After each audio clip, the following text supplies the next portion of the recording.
Over to Nottingham Forest, Nicholas Randall has been reappointed as chairman of Nottingham Forest. What was the reason for this? Is this a good move?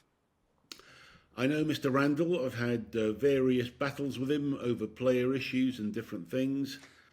He is also a barrister. He's a King's Counsel. And he was chairman previously, and then he stepped down. I believe there was a falling out with Mr. Marinakis. I don't think Mr. Randall will be the first one to have had a falling out with him, but nevertheless, he seems to be back in.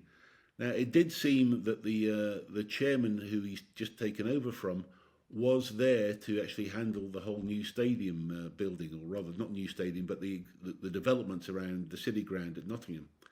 And it did seem strange that he's gone, but apparently he's going to stay on the board and give his expertise on that whole development because he's a real estate expert in that area. So it seems that Marinakis feels that Randall's got to be there to handle what is turning into a legal fest.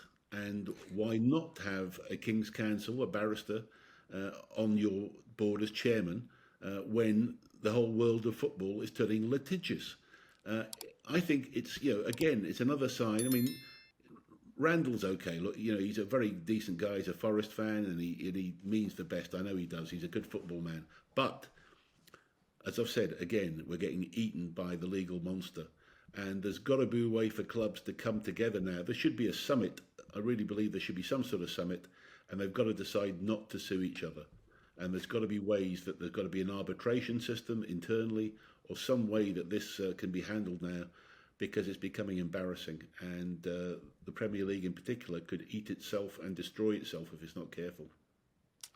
And is bringing in Randall, someone who knows real estate well and potentially working on new stadium plans or expansion, is that become a lot easier when Forest seem to have a lot of things figured out on the pitch and this far into the season not worried about relegation?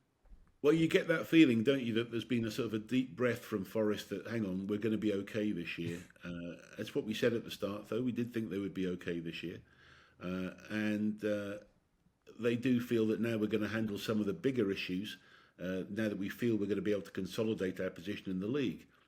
That's, exactly as we predicted. It would be 2 or 3 seasons within the Premier League, possibly up to 5, to show that you can actually stay in the league. And then you've got to handle all the other bigger issues that are around it. And that's what I think Forest are trying to do right now. But yes, I think they do feel that they are now going to be able to stay up this year. And so they're going to confront some big issues.